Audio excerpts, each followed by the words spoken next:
El quetzal, ave emblemática de Mesoamérica, al borde de la extinción. Nace Americanósfera, la web que agrupa toda la cultura iberoamericana. Universitaria Mexicana sugiere nuevos tratamientos en caries de niños con cáncer. En México, Académica Poblana crea aparato para ahorrar agua en proceso de café. Y en la cápsula que presentaremos en esta ocasión, se aborda un tema de actualidad del que les recomendamos no perder detalle.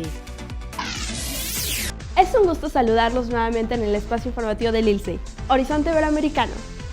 Acompáñenos la siguiente media hora para hacer un recorrido por la información de cultura, educación, tecnología, salud y medio ambiente generada en Iberoamérica. ¡Empezamos!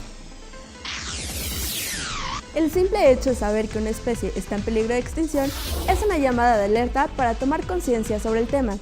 La siguiente nota se refiere a la situación en que en ese sentido rodea al quetzal. Quetzal es una palabra de origen náhuatl, derivada de quetzali, bella pluma brillante, con la que se nombra desde épocas prehispánicas a esta ave, y precisamente ese atractivo es su peor enemigo, pues ha implicado saqueo y tráfico ilegales, actividades que junto con la fragmentación y destrucción de sus hábitats la han puesto al borde de la extinción. El quetzal anida en los bosques nubosos de Oaxaca y Chiapas en México, así como en los de Guatemala, Honduras, El Salvador, Nicaragua, Costa Rica y Panamá, expuso Sofía Solórzano Lujano, investigadora de la División de Investigación y Posgrado de la Facultad de Estudios Superiores Iztacala de la Universidad Nacional Autónoma de México, UNAM. El quetzal está amenazado por depredadores como el tucaneta verde, ardillas y otros mamíferos nocturnos que atacan sus huevos o polluelos pequeños, o por búhos, halcones y aguilillas que matan a los adultos. Además, los humanos los cazan, ya sea por sus plumas o para intentar venderlos como mascotas. Sin embargo, no son capaces de sobrevivir en cautiverio y una vez atrapados no se alimentan y fallecen. Otra de las causas de su merma es la pérdida de sus hábitats, lo que ha propiciado la desaparición de casi el 70% de los sitios de anidación. Su conservación es compleja, pues como especie migratoria requiere protección y conservación no solo de los bosques de anidamiento, sino de los de migración. La tala y conversión de estos espacios en sitios de cultivo de maíz y café, así como en pastizales para ganado, reduce sus posibilidades de supervivencia. Los países donde habita, México incluido, firmaron el acuerdo CITES, que regula el tráfico de especies amenazadas y establece la prohibición de traficar individuos de esta especie, vivos o muertos, o sus productos o subproductos. Igualmente se han establecido zonas protegidas para que sus hábitats de anidación estén a salvo, concluyó la especialista. Las nuevas tecnologías facilitan el intercambio cultural y lo hacen de manera tal que las instituciones pueden sumarse a distintos proyectos, como es el caso del que se describe a continuación. Recientemente, en Casa América de Madrid, España, tuvo lugar el lanzamiento de Americanósfera, un proyecto digital que reúne en una misma web los trabajos de artículos de diferentes centros del ámbito iberoamericano de la cultura.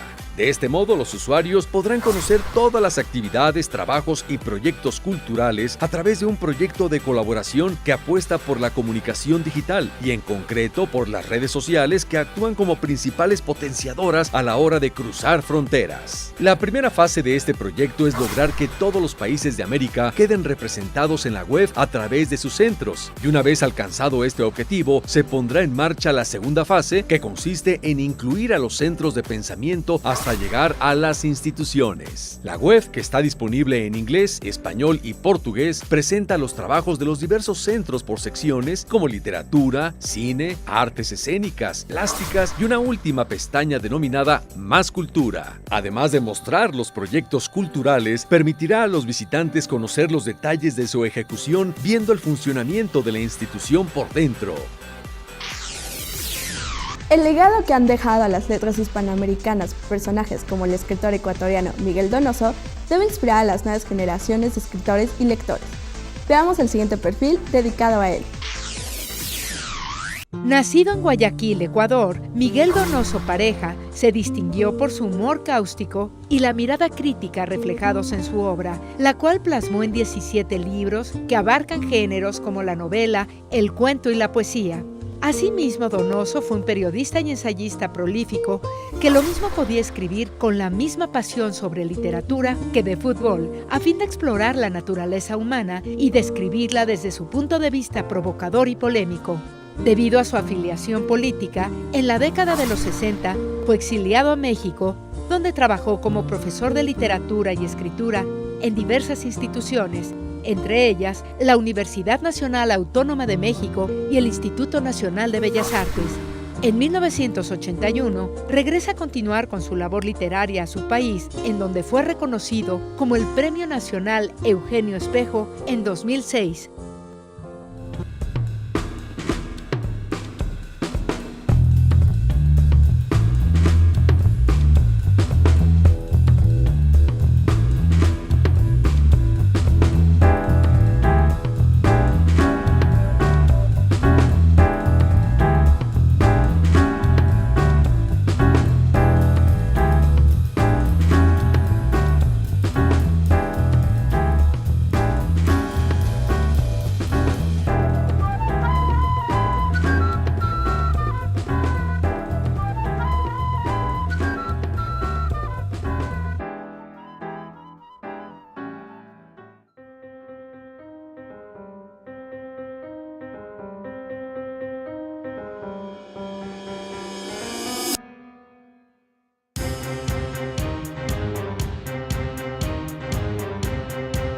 Estudiaba antropología en la Universidad de los Andes y me metí al grupo de teatro, pues porque era lo que había para hacer, como que hay que hacer en la universidad, y en ese momento se reabría el grupo de teatro en los Andes, que hace mucho no existía, y eso fue pues una explosión de gente, toda gente muy divertida, muy inteligente y muy llena de gozo, pues, y yo pues fui a dar allá porque ese era el mejor parche. Y estando ahí, el director del Teatro Libre de Bogotá, que es Ricardo Camacho, me dijo que por qué no participaba en un montaje profesional con él. Entonces como que las circunstancias han ido haciendo que yo me acerque al mundo del teatro. Tengo una buena noticia y una mala noticia. La buena es que es un varón. La mala es que está muerto. ¡Ah! Y yo les estoy mamando gallo. De alguna manera se parecen la antropología y el oficio de la actuación por una sencilla razón. El antropólogo, digamos, tradicionalmente el antropólogo es alguien que va y mira en otra cultura, ¿cierto? Y al ir a mirar a otra cultura, lo que produce es un reflejo de la propia cultura. ¿Sí? Uno dice, si otras culturas hacen esto, la nuestra, ¿por qué hace esto de otra manera? ¿Sí? Eso es un ejercicio como de reflejo. Al actor le pasa un poco lo mismo. El actor, cuando se asoma a la psicología de otro personaje, también produce una situación de reflejo sobre sí mismo. La misma sensación de tener que subirse a un escenario que no es un espacio cotidiano, que es extracotidiano, que es diferente a lo habitual, hace que uno tenga una mirada de reflejo sobre su propia historia.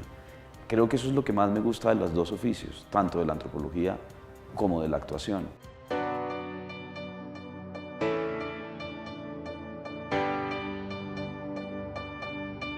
Seguiré siempre pensando que la mejor definición de actor es la que decía Shakespeare en Hamlet: los actores son pequeñas crónicas de su tiempo. Así que supongo que el reto seguirá siempre honrar esa definición. Los actores y las personas que trabajan en escena siempre serán aquellos que toman las preocupaciones del momento en el que viven, y son esos profesionales que la ponen a disposición de los otros, para que entre todos tengamos una visión más compleja de nuestra realidad.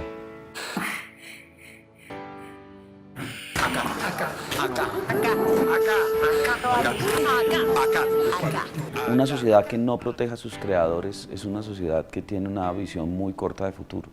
Entonces, que por el trabajo de mis compañeros se haya logrado un acuerdo con esos empleadores que son los canales para lograr que las condiciones de creación sean mejores, yo creo que nos favorece a todos, ¿sí? Entonces siento un enorme orgullo por la gente que lo está haciendo, casi que con nombres particulares.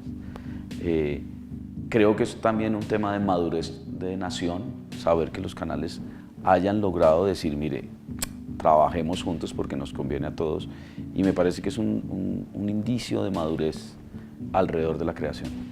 ¿Qué pasa, Pedro? Babu me refundió las llaves del carro. ¿Y las necesitas ahora? Pues no, pero tú sabes cómo me pongo cuando me refunden las llaves del carro. No, ¿y qué me das si te las encuentro, Pedro? Mi gratitud es eterna, Claudio. Babu, imagínate que me salió un trabajito. Hay gente que dice que se está haciendo mucho teatro, yo concuerdo. Hay muchos más creadores de teatro ahora que antes. Miro con preocupación que esas creaciones o esos creadores siguen teniendo las mismas dificultades de antes. Es decir, la mayoría del teatro que se puede ver en Bogotá sigue siendo subsidiado por el trabajo del actor, es decir, porque realmente no cobra. Entonces no hay una profesionalización, no hay una cosa realmente profesional alrededor de eso. Y seguimos dependiendo de los esfuerzos y la tosudez de esos creadores, ¿sí? Entonces creo que el teatro está, como las artes en general, es decir, que hay gente muy talentosa, que todavía necesitamos esfuerzos en donde las instituciones permitan que eso se dé, y en el teatro es particularmente más difícil porque en el teatro trabaja mucha gente, ¿sí? O sea, es más fácil que un pintor, habida cuenta de su propio esfuerzo, surja a que haya un esfuerzo organizacional de institución que permita que se den trabajos que necesitan una mayor organización.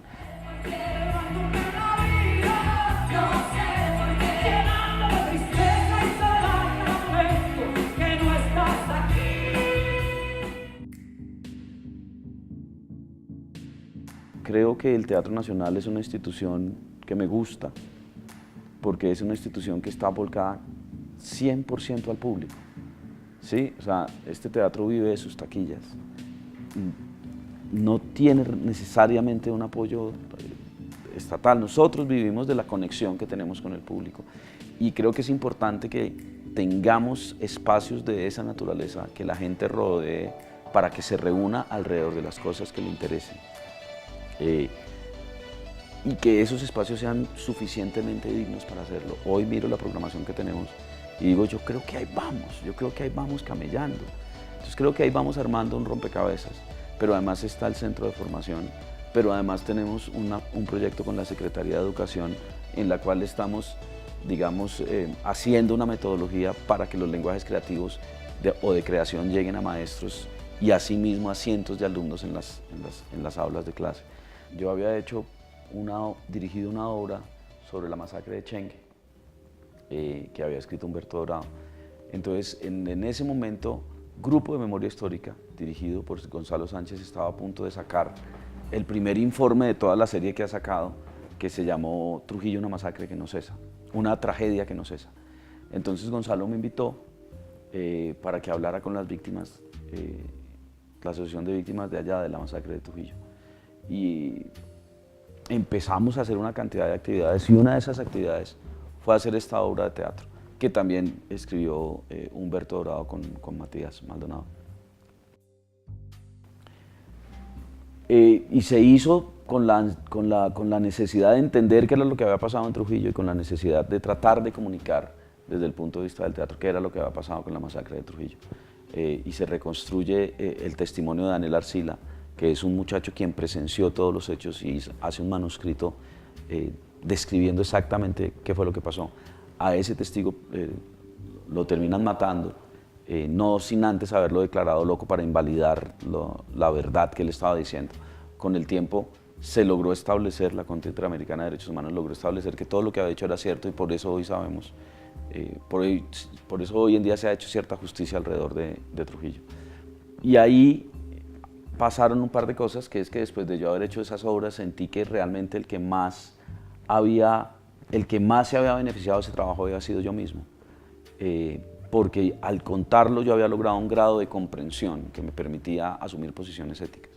Entonces después me puse a pensar como en experiencias que permitieran no distribuir la obra que uno hace, sino los procedimientos que uno tiene para comprender. Y de ahí es de donde nace No Más Violencia. Particularmente la dirección de Nicolás en el proyecto de No Más Violencia fue muy bonita, que además yo creo que ninguno lo la esperábamos porque uno tiende a ser más dramático y a querer meterse en el personaje y a vivirlo, y él decía, hey, pónganse un momento en los zapatos de estas personas y nárrenlo como después de que hubiera pasado mucho tiempo y vengan a contarnos esto. Es doloroso, pero también está interno, está fuerte. ¿Cómo le llegamos a la gente solamente con las palabras bien dichas, bien puestas, para que la gente entienda lo que pasó ahí sin victimizar y sin hacer un drama? Pues No Más Violencia es un ejemplo concreto, es decir, cómo poner lenguajes creativos al servicio de la comprensión. Creo que más allá de los productos artísticos que tienen impactos muy limitados, la forma como el arte percibe el mundo es muy importante para el futuro. Es decir, en el arte hay una frase que es muy divertida, que ha sido muy criticada, que cada artista en algún momento cuando se asoma a la creación empieza a decir, coño, lo que importa es el proceso, porque sabe que en su hacer diario, en comprender, en involucrar las emociones, hay en sí mismo una recompensa que va más allá de un producto, ¿cierto? Que por supuesto el producto es importante en relación a que es testimonio de todo ese proceso. Creo que la vida contemporánea necesita desesperadamente validar el proceso. No lo digo yo, lo decía incluso Gandhi cuando decía lo que importa, el objetivo son los medios. Es decir, no trabajes solo por la respuesta al final, sino sé coherente y consecuente con cada una de las cositas que hace en el arte. Eso es fundamental. Entonces, si vos me lo preguntas a mí, yo siento que es más un tema metodológico que un tema simplemente de denuncia, que un tema simplemente de decir, miren esta obra que les mostré. Y por eso es que No Más Violencia lo que quiere hacer es eso, es invitar a la gente, no a que oiga los testimonios, sino que los vea si quiere, pero después que ellos mismos los narren. Basta ya. Basta ya. Basta ya. No más violencia. No, pues miren, a toda la gente del canal Zoom, un canal que para mí es entrañable, esta es su casa. La vocación del teatro es que ustedes vengan. Nuestra vocación es encontrarnos con ustedes. Entonces, pues los invito. Hay de verdad una programación muy variada, así que los invito. Ustedes son los que le dan sentido a este trabajo, así que vengan.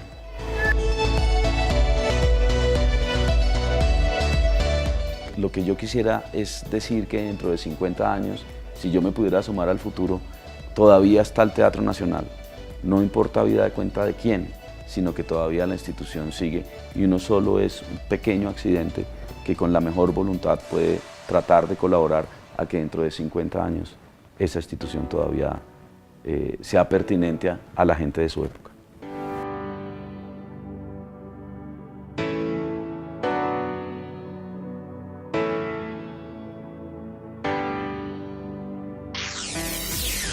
La investigación médica realizada en las universidades mexicanas debe ser estimulada a través del reconocimiento. La siguiente nota es un ejemplo de lo que se puede hacer al respecto. Diana Arismendi Pérez, estudiante de la especialidad en odontopediatría de la Facultad de Medicina de la Universidad Autónoma de Querétaro, UAC, fue reconocida por una investigación sobre caries en niños bajo tratamiento oncológico, con la cual sugiere nuevos tratamientos. Arismendi Pérez ganó el primer lugar en el 31º curso magno de la Academia Mexicana de Odontología Pediátrica por el trabajo Sistema Internacional de Detección y Diagnóstico de Caries, ICDAS por sus siglas en inglés, en niños bajo tratamiento oncológico de Querétaro. La alumna explicó que de acuerdo con los resultados, la aplicación del sistema ICDAS arrojó una prevalencia de caries del 87.5% en infantes bajo terapia de cáncer, una prevalencia mayor comparada con los hallazgos de estudios anteriores elaborados con otros índices, debido a que ICDAS registra la caries desde los estadios iniciales de la lesión. Lo que se busca es abatir dicho índice de prevalencia mediante la implementación de nuevos tratamientos como la terapia de choque, que consiste en la aplicación de barniz de flúor y clorexidina y que puede ser utilizado en infantes con niveles bajos de inmunidad y sometidos a radioterapia. Por ello, resaltó el hecho de que profesores y alumnos de la especialidad de odontopediatría de la máxima casa de estudios de Querétaro cuentan con la calibración y certificación ICDAS proporcionada a nivel internacional.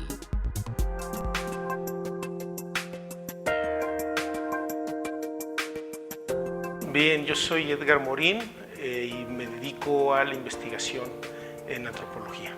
En realidad, el resultado de la investigación fue más un viaje que inicialmente no se planteaba ni el asunto de las drogas ni el crimen organizado, pero como todo viaje, pues siempre debe haber un plan B.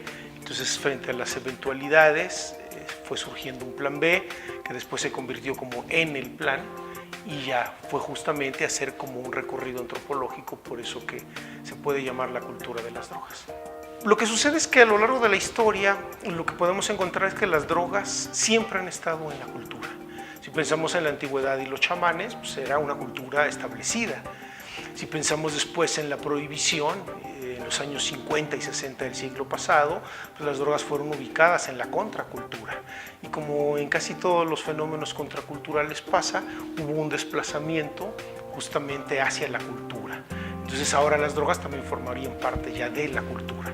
Digamos que nunca han estado fuera. Según el momento histórico, han estado o en la contracultura o en la subcultura ahora, en términos de la prohibición, o incluso en la cultura hegemónica con sacerdotes y chamanes. El fenómeno en 100 años de prohibición se volvió algo muy complejo, muy complejo. Entonces resolverlo como todo el fenómeno pues es casi imposible porque es muy caro, requiere muchos recursos y una serie de factores que no necesariamente se dan. Entonces, lo primero habría que ver, bueno, como qué parte del fenómeno interesa enfrentar, combatir, etc. Entonces, si tiene que ver, digamos, con que la gente no se drogue, bueno, ahí habría políticas muy específicas, políticas públicas. El problema es la contradicción de que la modernidad, me parece, lo que está creando son trastornos obsesivos compulsivos. Entonces, un efecto de la modernidad es eso. Las drogas cubren ese problema para unas personas, para otras son otras cosas. Entonces, más bien yo insistiría en saber como qué parte del fenómeno se quisiera combatir. Pues lo que se requeriría sería unidades de investigación realmente autónomas. Eso en México no existe. Necesitarías jueces independientes. En México tampoco existe. Entonces, son como las partes que quieras abordar del fenómeno, dada la complejidad, ¿no? Finalmente, en términos culturales, ya está totalmente derrotado, ¿no? El problema es la necedad de la clase política y de los prohibicionistas que insisten en seguir un camino pues, que ya en 100 años demostró estar agotado, de ser inviable y contraproducente, ¿no? De hecho, genera pues, peores problemas. Digamos que como investigador te vas dando cuenta conforme vas avanzando, digamos un poco hasta con el viejo método de la prueba y el error, te vas dando cuenta si lo que estás probando va por ahí, si lo que te dicen las personas que te lo dicen puede funcionar para interpretarlo de esa manera. Entonces, o en realidad el proceso de esa investigación en particular fue bastante tentativo. Es decir, cada paso era como ir ubicando ciertas cosas, ¿no? Por eso todas las interpretaciones son temporales, nada es definitivo, ¿no? Son como piezas que siempre estarían cambiando. Lo más difícil sería tener claridad con el tema y con el problema a investigar. Después, creo que algo muy difícil tiene que ver con la delimitación, es decir, y luego cómo ese tema lo convierto o no en un problema que puedo intentar incluso resolver. Entonces, creo que un problema tiene que ver con la delimitación. Lamentablemente a veces creemos que solo los trabajos monumentales valen la pena, cuando también se pueden hacer buenos trabajos con objetivos, digamos, más modestos, pero bien diseñados y bien tratados que pueden lograr profundizar. Yo creo que en realidad deben ser como muy conscientes en términos de qué es lo que quieren y para qué quieren eso, es decir, si lo quieren publicar como una tesis, o si lo quieren sacar como un libro, o si lo quieren sacar como un reportaje para un impreso, para internet. Yo creo que es un asunto también de objetivos, ¿no? De ir como precisando como para qué hacen eso que hacen. Teniéndolo claro, bueno, entonces como que el caminito puede ir avanzando, ¿no? En ese sentido creo que habría como dos posibilidades. La primera es planificarlo muy bien, que eso daría una dinámica muy específica, y la otra ahora sí que sería como tirarse a la aventura, ¿no? A un viaje, y entonces ese viaje obviamente cuesta más, pero puede tener resultados diferentes. Entonces, si uno lo va teniendo claro, a lo mejor por ahí puede avanzar, ¿no? Y tener siempre como un plan B, porque pues luego la realidad no es como quisiéramos que fuera. Digamos, si trabajan drogas, pues deben tener como cuidado con el tipo de informantes, porque uno se compra las enemistades también de sus informantes. Digamos, no es recomendable trabajar con policías en activo y vendedores de drogas en activo, por ejemplo, ¿no? Evitar, digamos, quedar como en medio de disputas. La recomendación sería que pudieran tener claridad en el tipo de proyectos en los cuales se quieran embarcar. ¿Por qué? Pues porque no hay muchas condiciones, digamos, para que se les apoye con esos proyectos, ¿no? Es decir, no hay muchos fondos de investigación, luego los mecanismos para esos fondos a veces no son tan sencillos de obtener, pero teniendo como claro que se quiere y delimitándolo bien, yo creo que pueden lograr pues lo que se proponga.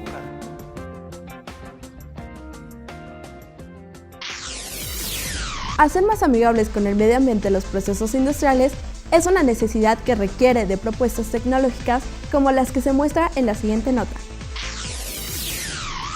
La investigadora del Instituto de Ciencias de la Benemérita Universidad Autónoma de Puebla, BUAP, Beatriz Espinosa Aquino, diseñó un instrumento que reduce la cantidad de agua usada para retirar el mucílago del café y así disminuir los niveles de contaminación en ríos. La innovación del desmucilaginador consiste en que la limpia de la cereza del café se hace con tan solo 1 litro de agua para 1 kilo de café y sin causar daño físico, lo que ayuda a reducir la contaminación de ríos en las regiones cafetaleras, que es a donde comúnmente se vierte el agua desechada. Debido a que la cantidad de mucílago que se genera es muy grande, no se puede eliminar manualmente. Por ello, se creó un sistema mecánico que se hace girar con una manivela, el cual está compuesto de 2 rodillos que giran en contrasentido, ejerciendo la presión necesaria para retirar con suavidad la cereza, hasta llegar al mucílago sin dañar el grano y dejar solo el pergamino, que es la capa fina que lo cubre y puede ser retirada en una última etapa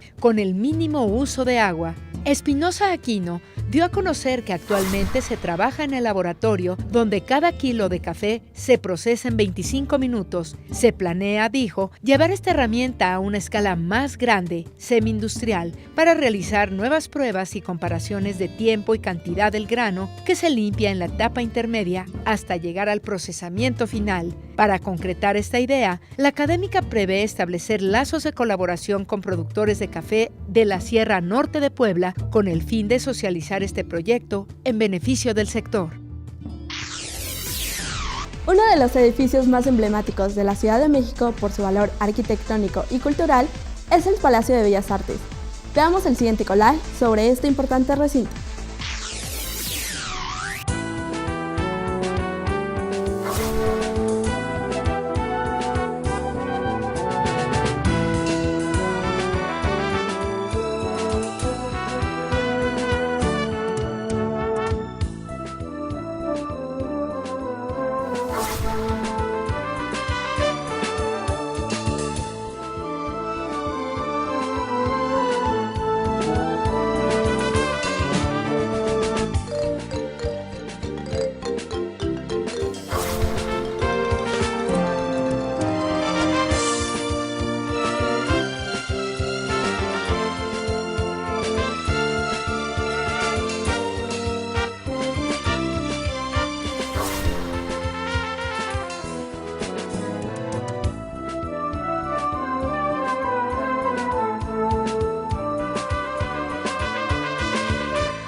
Fue un gusto haber estado con ustedes una vez más en Horizonte Iberoamericano.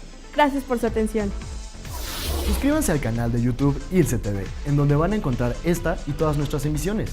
Síguenos a través de las redes sociales que aparecen en su pantalla y envíenos sus opiniones, comentarios y sugerencias al correo horizonteiberoamericano@ilce.edu.mx. Los esperamos en nuestra próxima emisión. Se despiden de ustedes Aranza Pacheco y Sergio García. Hasta entonces.